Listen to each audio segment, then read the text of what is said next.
College में ही जदयू के चारों पैनल को इक्वल वोट क्यों आता है? क्या है? पांचों पैनल क्या है? इस चुनाव में नंबर 1 नंबर 2 डायरेक्ट अपनी अपनी पार्टी के चुनाव की जीत पर लड़ रहे थे। हमारा संगठन कंप्लीट छात्र इकाई चुनाव लड़ रही थी। हमने कहीं एक बार भी 20-20 एमएलए लगाए गए थे आरजेडी की तरफ से, जदयू की तरफ से पूरे ललन बाबू का नेतृत्व और उमेश जी देख रहे थे। छात्रों के लिए आंदोलन सबसे ज्यादा जन अधिकार पार्टी ने किया। युवाओं के रोजगार पर सबसे ज्यादा जन अधिकार पार्टी ने किया। फिर कोई पार्टी आज तक सड़कों पर नहीं रहती है। जन अधिकार पार्टी के बाद कोई काम रहता है तो माले के बच्चे या लड़के कुछ रहते हैं, वामपंथी। इसमें यही बात पूरे हमने अपनी कमजोरी को स्वीकार तो किया ही कि हमारे अध्यक्ष मनीष यादव जी, जिनको पटना यूनिवर्सिटी के छात्रों ने और पटना ने चुनाव जिताया था, उसके बाद हमने बहुत काम किए, बहुत संघर्ष किए विमेंस कॉलेज के लिए, अन्य सवालों पर, एडमिशन के मामले को लेकर। और जब भी पटना में बाढ़ और कोरोना आई, हमारे छात्रों ने हमारा सबसे ज्यादा साथ दिया। जब भी कोई आंदोलन हुई, यूपीएससी का, बीपीएससी का, छात्र हमेशा लड़ते रहे। हम उसको सही तरीके से पहुंचाने का हमारा जो लीडरशिप था, शुरू में हम गौतम आनंद चुनाव लड़े, फिर हमारे उस वक्त चांद बने, फिर हम चुनाव लड़े, फिर हम उस वक्त भी 2 पैनल पर थे। पहली बार भी पैनल पर थे, तीसरे बार हम पैनल पर थे, अध्यक्ष हम चुनाव जीते, चौथे बार कहाँ कमी रह गई। तो उसमें मैं मानता हूं कि संघर्ष हम नंबर 1 में रहे। छात्रों की आवाज हमने उठाई, छात्रों के काम करने में पीछे नहीं रहे। छात्रों के लिए आंदोलन सबसे ज्यादा जन अधिकार पार्टी ने किया। युवाओं के रोजगार पर सबसे ज्यादा जन अधिकार पार्टी ने किया। फिर कोई पार्टी आज तक सड़कों पर नहीं रहती है। जन अधिकार पार्टी के बाद कोई काम रहता है तो माले के बच्चे या लड़के कुछ रहते हैं, वामपंथी। इसके अलावा किसी कोई पार्टी को मतलब आंदोलन से नहीं है। कोई पार्टी, सत्ताधारी पार्टी को तो मतलब ही नहीं है। और अब भी जो सत्ताधारी पार्टी चुनाव जीती है, वो छात्रों का कॉज क्या उठाएगा? सेमेस्टर का कॉज क्या उठाएगा? कोई एग्जामिनेशन का कॉज क्या उठाएगा? वो अपने सरकार के खिलाफ वो लड़ तो नहीं पाएंगे।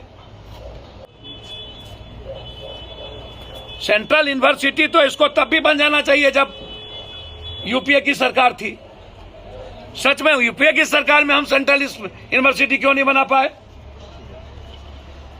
जब नीतीश जी अटल जी के साथ थे तब भी सेंट्रल स्कूल यूनिवर्सिटी बन जाना चाहिए था।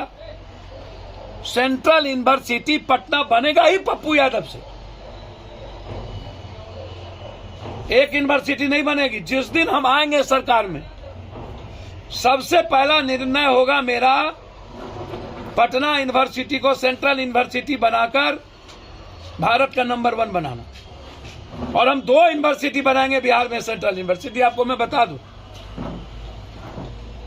ये लोग नहीं कर पाए सत्ता में रह के। लंबे समय तक बीपी सिंह से लेकर सत्ता में रहे। सिर्फ भाजपा को गाली देने से नहीं होगा।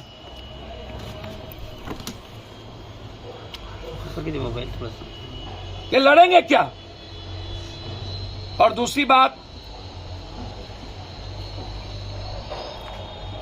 सारे छात्रों के निर्णय के अनुसार सारी कमेटी डिसॉल्व कर दी टोटल। हम जून जुलाई में चुनाव है, हमने आज शुरू कर दी तैयारी। पूरे बिहार के यूनिवर्सिटी की तैयारी हमने आज से ही शुरू कर दी। बिल्कुल हम बैठते नहीं हैं, हमारी छात्र इकाई बैठेगी नहीं। 1 सप्ताह के अंदर पूरी कमेटी बन जाएगी।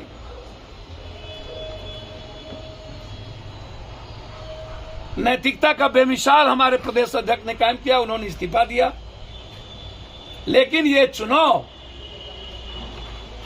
जदयू के विचारों की चुनाव नहीं है। इस चुनाव में वीमेंस कॉलेज की प्रिंसिपल चुनाव के समय सीएम हाउस क्यों गए, डिप्टी सीएम हाउस क्यों गए? वीमेंस कॉलेज में ही जदयू के चारों पैनल को इक्वल वोट क्यों आता है? क्या है? पांचों पैनल क्या है? इस चुनाव में नंबर 1 नंबर 2 डायरेक्ट अपनी अपनी पार्टी के चुनाव की जीत पर लड़ रहे थे। हमारा संगठन कंप्लीट छात्र इकाई चुनाव लड़ रही थी। हमने कहीं एक बार भी 20-20 एमएलए लगाए गए थे आरजेडी की तरफ से, जदयू की तरफ से पूरे ललन बाबू का नेतृत्व और उमेश जी देख रहे थे, और हमारा सिर्फ छात्र लीडरशिप और हमारे प्रभारी। यह चुनाव विचारों का जीत नहीं है, यह सरकार प्रायोजित धन साम दाम दंड भेद से कल छल बल से जीता गया। हम इसको स्वीकार करते हैं कि हम हारे हैं। हम फिर छात्रों का विश्वास जीतेंगे। छात्रों के परिवार और सबके साथ हमारा व्यक्तिगत और पारिवारिक रिश्ता है। हम उस विश्वास के साथ पटना यूनिवर्सिटी के विचार और गौरव को वापस करें।